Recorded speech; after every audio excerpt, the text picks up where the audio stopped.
কি রানী, রথটা দেখলে? হ্যাঁ, খুব সুন্দর হয়েছে। অনেক খরচও হয়েছে রথটা বানাতে। সেটাই তো মনে মনে ভাবছিলেন মহারাজ, এত খরচা করতে গেলেন কেন আপনি?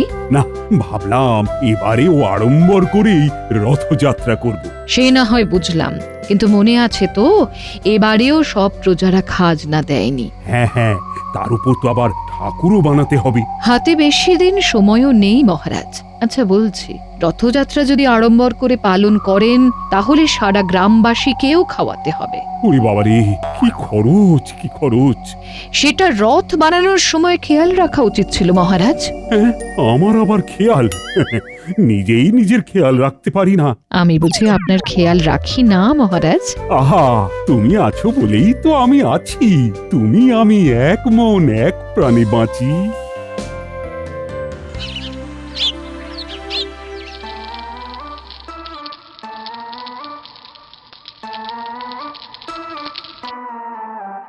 গিন্নি, কি বানাচ্ছো বলো তো? হ্যাঁ, এত সুন্দর গন্ধ বেরোচ্ছে। বলি উঠেই দেখো না। হ্যাঁ,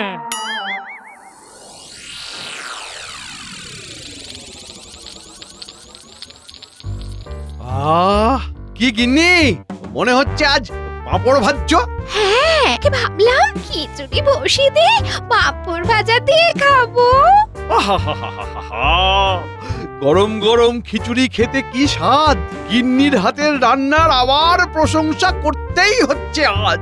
সকাল সকাল প্রশংসা শুনলে কাজে লাগে না মন, মনে হয় বসে থাকে তোমার পাশে সারাক্ষণ। ভালো বলেছো। তোমার গিন্নি হয়ে এইটুকু যদি না বলতে পারি। ঠিকই তো, না হলে ভাত ডাল খাইয়ে কি লাভ হলো? কি বললে তুমি? এই না না না না, বলছিলাম ভাত ডালে খিচুড়ি হয়। চালে ডালে খিচুড়ি হয়, এখনো শিখলে না?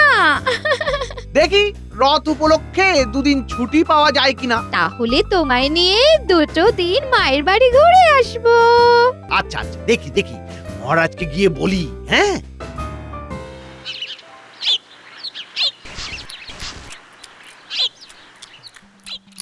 ও মা, জিলিপি! ও বাবা, এই যে দেখছি গুলটে ন্যাপলা পুঁটি এসেছিস। সেই কখন থেকে ডাকছি তোমায়। নে নে, প্রাণ ভরে জিলিপি খা, পুঁটি গুলটে ন্যাপলা খা খা। কেমন বানিয়েছি বলো বলো বলো। গিন্নি, তুমি হলে সেরার সেরা রাঁধুনি। দেখো না, গ্রামে খুব শিগগির শুরু হবে আমায় নিয়ে ফিসফিসানি। হ্যাঁ, সবাই বলবে গোপালের বউ সেরা রাঁধুনি। আর তুমি মনে মনে বলবে এটা তো আমি কবেই জানি। দিদা, জিলিপিটা যা বানিয়েছো না, উফ! জিলিপিটা পুরো টইটম্বর রসে। তাই তাড়িয়ে তাড়িয়ে খা বসে বসে। বলি হ্যাঁ গো, এই সামনেই তো রথ গো, নাতি নাতনিদের রথ কিনে দেবে না? হ্যাঁ, আরে হ্যাঁ, দেবো না মানে? নিশ্চয়ই দেবো। আমার ছোট্ট সোনারা সব। আরে সব কটা যেন এক একটা হিরে টুকরো।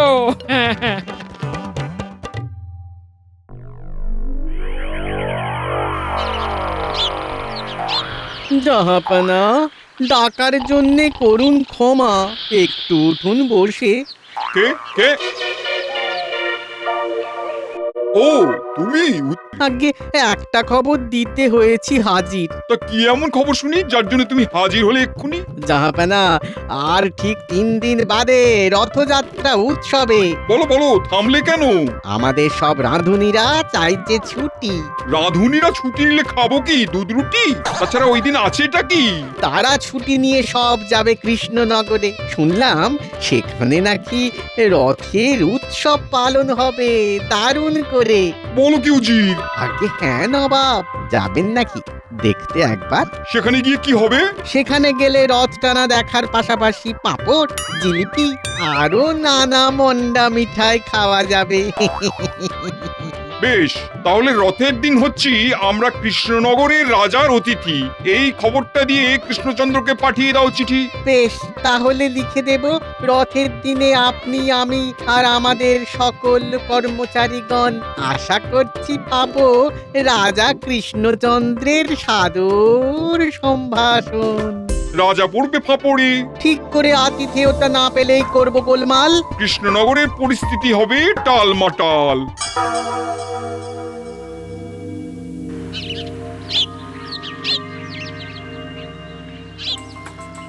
সুপ্রভাত হে আমার প্রিয় সভাসদেরা। সুপ্রভাত। তারপর সকলের খেয়াল আছে তো? আর 3 দিন বাদে কি? রথযাত্রা। মহারাজ, আমাদের এই বছরে কি রথযাত্রা বড়সড় করে হবে? রাজকোষের যা অবস্থা, এরপরেও তুমি একথা বলো কি করে গোপাল? দেখো গোপাল, আমি এই বছরেও রথযাত্রা মহা সমারোহে পালন করতে চাই। কিন্তু মহারাজ, রাজকোষের তো করুণ হাল। তোমাদেরকেও একটা কথা জানানোর আছে। আমি ইতিমধ্যেই একটা বড়সড় রথ বানিয়ে নিয়েছি। আসলে চমক দেব বলেই এই কথাটা চেপে রেখেছিলাম। আগে ওই বড়সড় করে রথ বানানো, আড়ম্বরে রথযাত্রা পালন করা তো রাজবাড়ির ঐতিহ্য। কিন্তু আমি ভাবছি শুধু ভাবলে তো হবে না গোপাল, এখন কাজও করতে হবে। তোমরা আমাকে বলো তো, পুরো অনুষ্ঠানটা এবারে স্বল্প খরচে ঘটা করে কি করে করা যায়? রথ বানানো হলেও এখনো নিশ্চয়ই ঠাকুর করা বাকি। এবারেও গোটা রাজ্যবাসীদেরও তো খাওয়াতে হবে নাকি? এখন কি করি বলো তো? তোমরাই তো আমার বল ভরসা। দেখছি মহারাজ। আমি দেখছি মহারাজ, উপায় ঠিক বার করবই। মহারাজ, নবাবের চিঠি এসেছে। নবাবের চিঠি?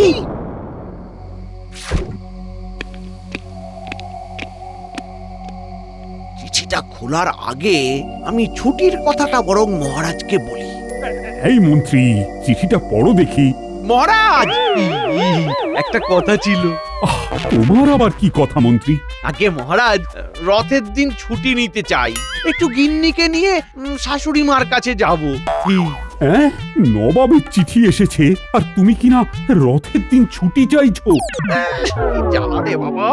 এই জ্যোতিষী, নবাবের চিঠি খুব একটা ভালো বার্তা আনেনি। কি সর্বনাশ! পড়ো মন্ত্রী, পড়ো। মহারাজ, চিঠিতে নবাব জানিয়েছেন যে তিনি, উজির আর ওনার প্রাসাদের কর্মচারীরা রথের দিন কৃষ্ণনগরে আসছেন। তার মানে থাকবেন? হ্যাঁ। মহারাজ, আপনার সাথে চাষি ভাইয়েরা দেখা করতে এসেছে। বেশ, পাঠিয়ে দাও।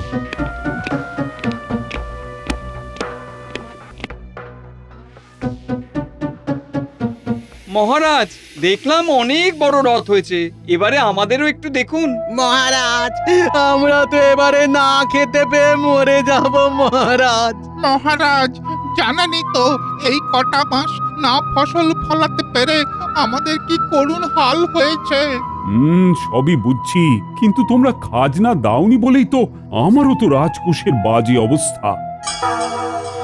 দয়া করে এইভাবে মুখ ফিরিয়ে নেবেন না, আমাদের রোজগারের কিছু একটা বন্দোবস্ত করে দিন মহারাজ, তাহলে আমরাও খাজনা দিতে পারবো। তোমরা শান্ত হও আর এখন যাও, মহারাজ দেখছেন কি করা যায়। সকলেই দেখছো তো আমার এখন কি অবস্থা।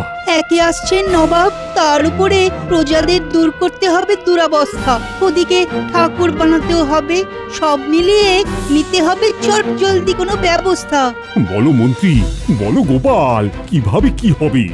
আগে মহারাজ, আমায় কিছু থলি মোহর দিয়ে দিন, তাই দিয়ে আমি সব ব্যবস্থা করে দেব। হ্যাঁ মন্ত্রী মশাই, আপনাকে কথলি মোহর দিয়ে মহারাজ আবার ভাবতে বসুন এই ব্যাপারটা নিয়ে। আমি কাজের কাজ করি, তোমার মতো বাজে কবিতা বলি না। বাজে কবিতা বলতেও লাগে ছন্দ, আপনার তো তাও নেই। অবশ্য আমারও নেই কোনো ধন্দ। দেখুন মহারাজ, আমার সাথে এক পোটর চেনা আছে, সে ঠাকুর গড়ে দেবে। মানে কালকে ভোরেই আমি তাকে ডেকে কথা বলে নিচ্ছি। তারপরে রথ যেহেতু টানা হবেই, সেক্ষেত্রে আপনি রাজ্যের সকলকে বলুন যে যা মুখরোচক খাদ্য বানাতে পারে সেই সবের পসরা নিয়ে আমাদের দ্বারা আয়োজিত খাদ্য মেলায় যাতে চলে আসে। তার মানে তুমি বলছো আমাদের এখানে রথযাত্রা উপলক্ষে খাদ্য মেলার আয়োজন করতে? আজ্ঞে মহারাজ, খাবারের দোকান দিলে ওদেরও আয় হবে, আর আয় হলে রাজকোষ আবার ভরে উঠবে। নবাব, উজির ও তাদের কর্মচারীরাও নানা ধরনের ওই মুখরোচক খাবার খেয়ে খুশি হবেন। খাদ্য মেলায় পাঁপড়, মিষ্টি, জিলিপি, চপ, সিঙ্গারা।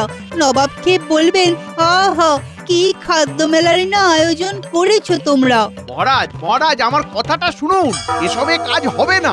আমায় কথলি মোহর দিন, আমি সব করে দেব। মহারাজ, মন্ত্রী মশাইকে বরং আপনি ছুটি দিয়ে দিন। সেই ভালো, আর সব ব্যবস্থা তো তুমিই করছো। হ্যাঁ মহারাজ। মন্ত্রী, রথের দিন তুমি বরং ছুটিটা নিয়েই নাও। আসলে তোমার তো কোনো কাজও নেই। গোপাল গোপাল, ভুলে যেও না যে আমি কিন্তু মন্ত্রী। রাজসভায় সবার সামনে আমায় অপমান করে তুমি ভালো করলে না মোটেও। এই যে এখন বরং আসুন, আমাদের অনেক কাজ পড়ে আছে। তোমায় আমি দেখে নেবো গোপাল।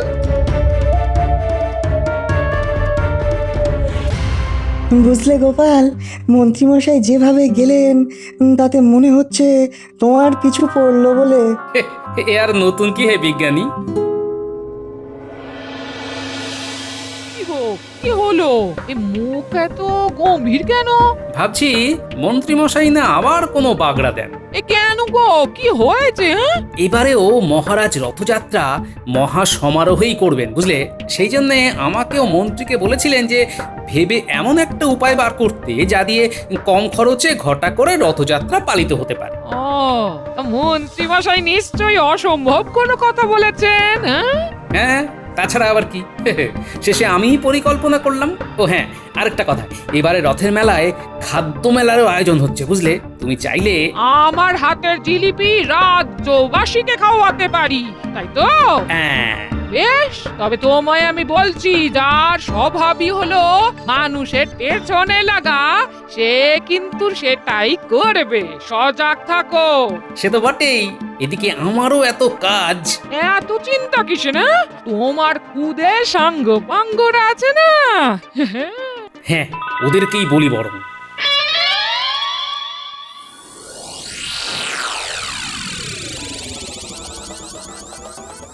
কি ছুটি দিল?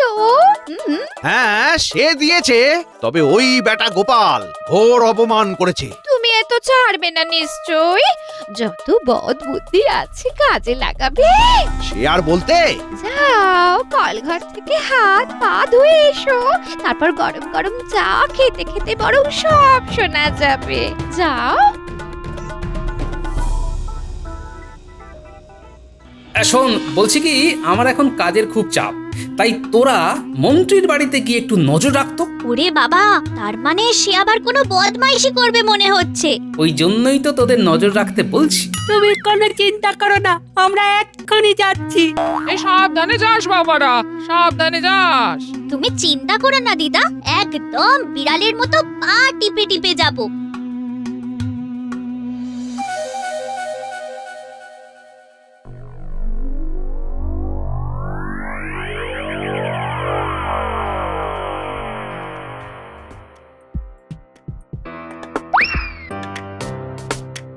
কি করবে, কিছু ঠিক করলে? হ্যাঁ, গোপালকে ফাঁপড়ে ফেলবো। ওটা তো তোমার রোজকার কাজ। আমি বলছি পরিকল্পনার কথাটা। রথের মাত্র 2 দিন বাকি, অথচ বড় সড় রথ তৈরি হয়ে গেলেও ঠাকুর তৈরি হয়নি। গোপাল ভার নিয়েছে, তার চেনা পটোকে দিয়ে ঠাকুর বানাবে। ও ও ও, বুঝে গেছি। তাহলে পটো উধাও হয়ে যাবে, তাই তো? এই তো আমার মুখের কথাটা তুমি বসিয়ে নিলে। তোমার মুখের কথা আমারই কথা, আবার তোমার ব্যথা সেটাও আমারই ব্যথা। খেলা একেবারে জমে যাবে, বুঝলে গিন্নি? একেবারে জমে যাবে। আমি রাজসভায় না গিয়েও বাড়ি বসে কলকাঠি নেড়ে ওদের বিপদে ফেলবো। তাহলে বর্তা ঘটা এলো বলে? হ্যাঁ গিন্নি, কালকেই শিল্পী উধাও হবে।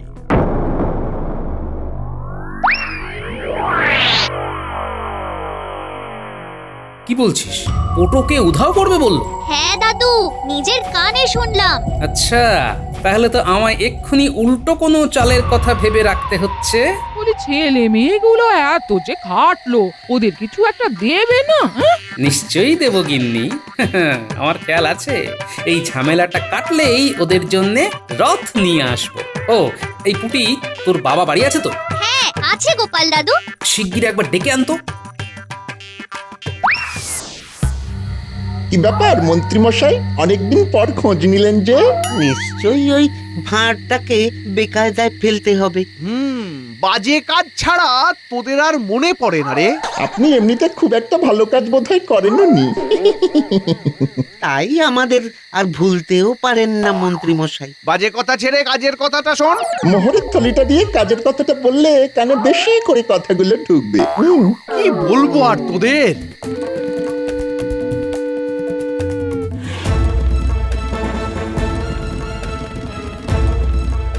কাজের কথা বলুন মন্ত্রী মশাই, কাজের কথা বলুন। শোন, কালকে ভোর থেকে গোপালের বাড়ির আশেপাশে ওঁত পেতে থাকবি। কালকে সকালে ওর বাড়িতে পোটো আসবে, ওর সাথে কথা বলে যেই পোটো বেরোবে ব্যাটাকে গুম করে নিবি, ব্যাস। পোটো কি গোপালের মূর্তি? যত বাজে কথা, যা বললাম তাই করবি। মনে রাখিস, মোহরের থলি দুখানা মুখ দেখে দিইনি।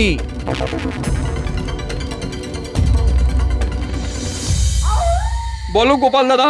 শোনো, রথযাত্রা উপলক্ষে গ্রামে খাদ্য মেলা হবে। সেই মেলায় তোমাদের গ্রামবাসীদের ভিতরে যে যা মুখরোচক খাবার বানাতে পারো সেই সবের পসরা নিয়ে হাজির হয়ে দোকান দিতে পারো। বাহ, তাহলে তো আমাদেরও 2 পয়সা আয় হবে। হ্যাঁ, এই তোমাদের কথা ভেবেই এই সিদ্ধান্ত নেওয়া হয়েছে। তাহলে আমি এক্ষুনি গিয়ে গ্রামে বলে দিই সবাইকে। কাল সকাল হলেই রাজপেয়াদা এসে এই খবরটা সবাইকে দিয়ে দেবে। তুমি এখন আমার সাথে যাবে, তোমার অন্য একটা কাজ আছে। কি কাজ গোপাল দাদা? শোনো, মহারাজ আমাকে যেহেতু রথযাত্রার সব ব্যবস্থার ভার দিয়েছেন, সেহেতু মন্ত্রীমশাই রেগে গেছেন আর আমায় ফাঁপড়ে ফেলতে চাইছেন। উনি চাইছেন আমি যে পোটোকে দিয়ে ঠাকুর বানাতে চাইছি তাকে গুম করে দিতে। তা আমায় কি করতে হবে গোপাল দাদা? তোমায় একটু কষ্ট করে পোটোর ছদ্মবেশ ধরতে হবে, বুঝলে? আর একটা দিন বটা ঘটার আস্তানায় থাকতে হবে। আচ্ছা, আর এই সুযোগে তুমি আসল পোটোকে দিয়ে ঠাকুর গড়িয়ে নেবে, তাই তো? হ্যাঁ, একদম তাই। তোমায় ছদ্মবেশ যেটা দিচ্ছি তুমি সেটা ধারণ করে কালকে একদম সকাল সকাল আমার বাড়ি চলে আসবে। আর বাড়ি থেকে বেরিয়েই বটা ঘটার হাতে গুম হয়ে যাব, তাই তো? আমি আসছি তাহলে। গিন্নি, আমি একটু আসল পোটোর বাড়ি যাচ্ছি, বুঝলে? হ্যাঁ, তুমি বরং এক্ষুনি যাও। কাল থেকে তো পুরো নাটক শুরু হবে। হ্যাঁ হ্যাঁ, পুরো আটক নাটক।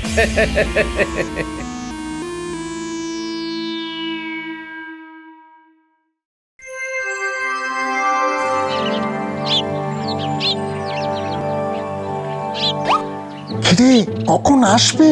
কি করে জানবো? আমাকে বলেছে নাকি? এমন খিচুচ্ছিস কেন? তা কি করবো বল? এই মন্ত্রী আর গোপালের ভিতরকার ঠান্ডা যুদ্ধ যে কবে শেষ হবে। যা বলেছিস। উফ, পোড়োটা যে কখন আসবে। এই ওটা, ওই দেখ।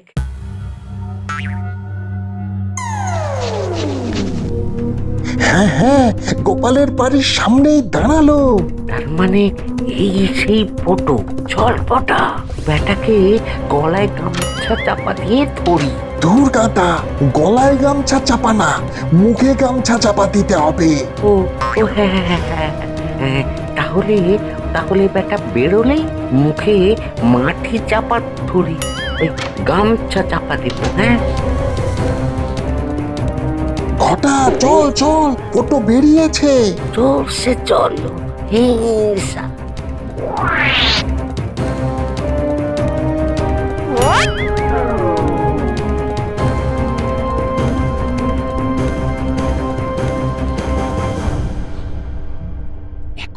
দেখো, ওষুধে কাজ হয়েছে। হ্যাঁ, কার ওষুধ দেখতে হবে তো। আর কাল সবই, এটাও একটা কথা। আর একটু সকাল হলেই রাজপ্রাসাদে ছুটতে হবে। তুমি কি আজই সকলকে এই মন্ত্রী মশাইয়ের বদমাইশিটা বলে দেবে? হ্যাঁ, না, কালকে একদম হাতে নাতে সবাইয়ের সামনে হাটে হাড়ি ভাঙবো।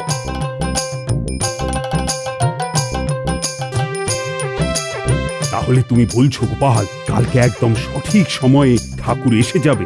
গোপালকে দায়িত্ব দেওয়া মানে একদম নিশ্চিন্ত হয়ে যাওয়া মহারাজ। আমি তাহলে আসছি, চিন্তা করবেন না, সব ব্যবস্থা করা আছে।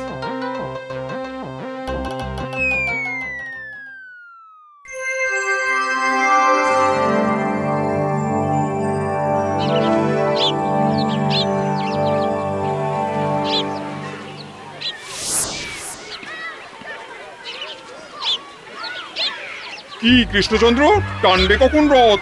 এসেছি তো অনেকটা পথ। চারিদিকে এত খাবার দেখেই তো খিদে পায়। পেট বলে খাবারকে দেখে। ওরে তুই এবার কাছে আয়। নবাব বাহাদুর, আর মাত্র কিছুক্ষণ, ঠাকুর এসে পড়বে যখন তখন। মহারাজ, ঠাকুর আদৌ আসবে তো? এতক্ষণ তো হয়ে গেল। এ কি মন্ত্রী, তুমি যাওনি? আর এসব কি বাজে কথা বলছো? না মহারাজ, গোপালের এত সুন্দর বন্দোবস্ত একবার নিজের চোখে না দেখে কি চলে যেতে পারি? এই যে মন্ত্রী, কেটেছো নাকি কোনো ফন্দি? আমি খুবই ভালো, বদমাইশি আমার রক্তেই নেই। তাও যে যা পারছে বলছে সেই। দূর দূর কৃষ্ণচন্দ্র, কি অব্যবস্থা তোমার রাজ্যে। আমি চললাম। দাঁড়ান নবাব। ঠাকুর এসে গেছে। কি হলো, এত দেরি কেন? ঠাকুর কি করে এলো? বটা ঘটা কই? মহারাজ, এই রাজ্যেরই পোটো অনেক দূরে গিয়ে ঠাকুর বানিয়ে দিয়েছে, তাই সেখান থেকে আনতে দেরি হলো। কেন কেন কেন দূরে কেন যেতে হলো? মহারাজ, দূরে না গেলে আর ঠাকুর আসতো না, কারণ মন্ত্রী মশাই ফন্দি করেছিলেন পোটোকে গুম করে দেওয়া। এ কি কাণ্ড! দাঁড়াও মন্ত্রী, তোমার হচ্ছে। রথটা শুধু টানা হয়ে যাক। পালাই বাবা, পালাই পালাই, না হলে কপালে আছে চরম ধোলাই। পালাই। ধরো মন্ত্রীকে, ধরো, আচ্ছা করে মারো। জয় জগন্নাথ দেবের জয়। জয় বলরাম দেবের জয়। মহারাজ, এবারে চলুন শুরু করি। আসুন নবাব, আসুন।